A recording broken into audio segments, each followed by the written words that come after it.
Good morning students, welcome to geography class कक्षा 12 chapter number 19 हमारा चल रहा है उद्योग। पहला वीडियो आपका आ चुका है पहले से। उस वीडियो में मैंने आपको उद्योगों के विकास के बारे में बताया था और उस औद्योगिक विकास से बनने वाले वेरी शॉर्ट क्वेश्चन भी आपको एक्सप्लेन किए गए। आज हमारा दूसरा नंबर का ये वीडियो है और दूसरा क्वेश्चन हमारा बनेगा। तो पहला क्वेश्चन के बाद में हमारा दूसरा क्वेश्चन यहाँ से जो बन रहा है वो है लौह और इस्पात उद्योग। तो भैया यहाँ लौह और इस्पात उद्योग, पहले टाइटल को समझ लो जिससे कि आपको आगे इसके क्वेश्चन के आंसर को करने में प्रॉब्लम ना आए या कोई भी किसी भी प्रकार की कन्फ्यूजन ना रहे। तो लौह और इस्पात उद्योग, तो सबसे पहले दोनों में अंतर करना देख लो भैया। लौह और इस्पात, लोहा एक ऐसी धातु है जो खनिजों के रूप में हमें प्राप्त होती है, यानी कि जब भी हम खनन करते हैं या खनिजों का दोहन करते हैं तो वो लोहा हमें अशुद्ध रूप से मिलता है और उसे हम लौह कहा जाता है। ये मिश्रित धातुओं के रूप में मिलता है। फिर जैसे ही हम रिफाइनरी में या फैक्ट्रियों में इसको जब शुद्ध करते हैं और इसमें कोई दूसरी धातु मिलाकर इस्पात का निर्माण किया जाता है, यानी कि इस लौह धातु में थोड़ा लचीलापन आ जाता है जिससे कि हम लोहे को विभिन्न प्रकार की शेप में बदल सकते हैं या अलग अलग आकार दे सकते हैं। जैसे रेल की पटरियां हो गई या रेल के डिब्बे हो गए, लोहे की चद्दरें वगैरह हो गई, तो विभिन्न प्रकार के हम वस्तुओं का निर्माण कर सकते हैं। कहाँ? इस्पात से। तो लौह और इस्पात उद्योग, तो लौह और इस्पात उद्योग के बारे में आज हमारा यहाँ पर मेन क्वेश्चन है। इस क्वेश्चन के बारे में सबसे पहला यह होगा कि इसकी स्थापना कब हुई थी, यानी कि भारत में लौह और इस्पात उद्योग की स्टार्टिंग कब हुई थी। तो भारत में लौह और इस्पात उद्योग का आरंभ हुआ था 1870 में, और 1870 के बाद में हमारे यहाँ धीरे धीरे इसमें बहुत सारे डेवलपमेंट हुए और भारत में बहुत सारी कंपनियों ने काम करना शुरू किया। तो बहुत सारी कंपनियों के बारे में आपने सुना होगा। अब से पहले कौन सी कंपनी के बारे में जानते हो आप जो लौह इस्पात उद्योग में काम करती है? टाटा के बारे में तो सभी ने नाम सुना है। कई गाड़ियों के ऊपर ये लिखा हुआ आता है TA। उन लोगों में तो ये ए भी नहीं रहता, इस तरीके से रहता है टाटा। तो टाटा कंपनी भी हमारे भारत की ही है जो लौह इस्पात उद्योग का निर्माण करती है। लक्ष्मी मित्तल का नाम सुना होगा, स्टील किंग के नाम से उसे जाना जाता है। तो वैसे ही आज हम भारत के प्रमुख लौह इस्पात उद्योगों के बारे में पढ़ेंगे। तो भारत के जो प्रमुख उद्योग हैं वो कौन कौन से हैं लौह इस्पात में? लगभग हमारी किताब में बताए गए हैं, वो टोटल 10 नंबर बताए गए हैं। 10 कंपनियां काम कर रही हैं, यानी कि 10 अलग अलग क्षेत्रों में। तो सबसे पहले हमारे जो भारत के प्रमुख लौह इस्पात कंपनियां उनके बारे में हमें लिखना है। अब ये जो क्वेश्चन है आपका हो सकता है शॉर्ट नोट यानी टिप्पणी के रूप में भी हो सकता है, लघुतरात्मक भी हो सकता है। तो लघुतरात्मक क्वेश्चन के बेस पे हो सकता है ये। तो सबसे पहले देखो भारत के जो प्रमुख उद्योग है, सबसे पहले टिस्को के बारे में पढ़ेंगे। टिस्को, इसको, विस्को। मैंने 9वें चैप्टर में जब आपको क्लास में पढ़ाया था तब भी कहा था कि लौह इस्पात उद्योगों को हम ऐसे याद रखेंगे भारत से, टिस्को, इसको और विस्को के नाम से। तो टिस्को की शुरुआत हुई थी 1907 में। कहाँ हुई थी? झारखंड में। कहाँ हुई थी बेटा? झारखंड में। और इस टिस्को के जो मालिक थे, पर्सनल कंपनी है ये, जमशेदजी टाटा ने इसे इस्टेब्लिश किया था या इसकी स्थापना की थी। कब की थी? 1907 में। इसके बाद में दूसरी कंपनी है हमारी इसको। कौन सी है? इसको का पूरा नाम क्या है भैया? इसको का पूरा नाम नहीं बता सकते। इसको का पूरा नाम है भारतीय लौह कंपनी के नाम से जाना जाता है ये। तो यहाँ पर इंग्लिश में लिखा हुआ है इंडियन आयरन स्टील कंपनी।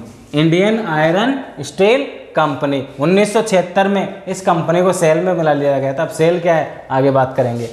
तो इसको 1918 में इसकी स्थापना हुई थी। कहाँ हुई थी? बर्नपुर में। कहाँ हुई थी? बर्नपुर में, वेस्ट बंगाल में। नेक्स्ट तीसरे नंबर कंपनी विस्को का पूरा नाम है Visvesvaraya iron steel company. Visvesvaraya iron steel company. ये वी का मतलब है विश्वरैया, आई का मतलब आयरन, एस का मतलब steel company, Visvesvaraya iron steel company.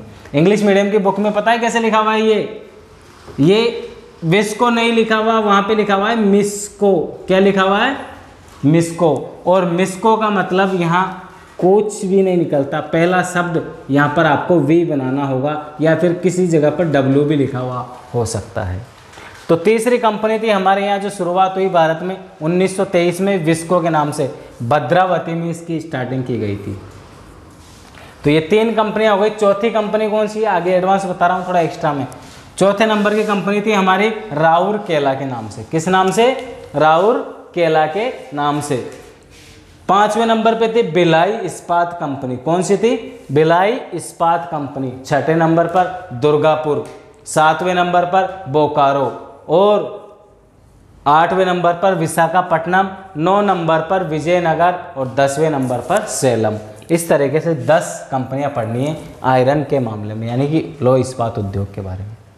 तो ये थी आपका लौह इस्पात उद्योग भारत में कौन कौन से हैं। अगले वीडियो में हम पढ़ेंगे किसके बारे में? लौह इस्पात उद्योगों की 10 कंपनियां, इनको 1 बाय 1 एक एक करके सभी को एक्सप्लेन करेंगे। चलो यहाँ से जो बनने वाले वेरी शॉर्ट क्वेश्चन है वो कौन कौन से होंगे। सबसे पहला क्वेश्चन होगा आपका 1974 में सेल की स्थापना की गई थी। सेल का पूरा नाम है steel authority iron limited company. ये कंपनी की स्थापना क्यों की गई थी? ये गवर्नमेंट या सरकारी कंपनी है, इसकी स्थापना की गई थी औद्योगिक नीतियों के द्वारा। आपने पढ़ा होगा पिछले वीडियो में बताया था मैंने, पहली औद्योगिक नीति 1923 में, दूसरी 1948 में की गई थी। तो इन्हीं औद्योगिक नीतियों के अंतर्गत सेल की स्थापना की गई थी और इसको एक जिम्मेदारी दी गई थी कि हमारे देश में लौह इस्पात उद्योगों को डेवलपमेंट करना है या इसके उत्पादन को आपको बढ़ाना है। और इसके उत्पादन को बढ़ाने के लिए इन्होंने जो ये इसको कंपनी है, इसको क्या कर लिया? अपने हाथों में ले लिया, इसके स्वामित्व को अपने हाथों में ले लिया, यानी कि सरकारी कंपनी बन गई है। और 14 जुलाई 1976 को इसको शामिल कर लिया गया। इसको को किस में शामिल कर लिया गया? इसको किस में शामिल किया गया? सेल में शामिल कर लिया गया। किस में शामिल कर लिया गया? सेल में। अब अगला क्वेश्चन है, अगला क्वेश्चन आपका मानचित्र के अनुसार भी हो सकता है। कैसे भैया? 9वां चैप्टर मैंने आपको पढ़ाया द्वितीयक व्यवसाय, और द्वितीयक व्यवसाय में विनिर्माण में आपने पढ़ा था उद्योगों का वितरण, और उद्योगों का वितरण में आपने लौह इस्पात उद्योगों का वितरण बताया था। और मानचित्र के अनुसार मैंने आपको बताया था कि भारत की चौथी पोजीशन है। सबसे ज़्यादा चीन में लोहा निकाला जाता है, दूसरे नंबर पे जापान पे, और तीसरे नंबर पे संयुक्त राज्य अमेरिका में, और चौथा नंबर है भारत का। तो 2014 के अनुसार भारत में जो लौह उत्पादन होता है उसके अनुसार या उस लिस्ट के अनुसार चौथे स्थान पर था हमारा देश। अगले साल का मतलब 2015 में हमारा डेवलपमेंट थोड़ा ज़्यादा हुआ, यानी कि उत्पादन ज़्यादा हुआ और हमारी पोजीशन बदल गई, तीसरे नंबर पर आ गई, यानी चौथे से तीसरे नंबर पर, यानी कि चीन जापान के बाद में तीसरे नंबर पर भारत आ गया, यूएसए थोड़ा पीछे रह गया। तो यहाँ आपको समझ में आ गया, चारों क्वेश्चन वेरी शॉर्ट। तो ये था हमारा आज का क्वेश्चन लौह और इस्पात उद्योगों का बारे में।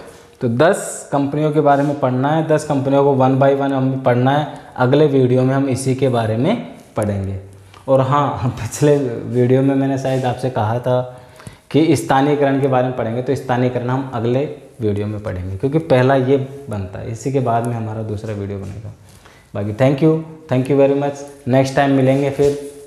Be safe and stay home.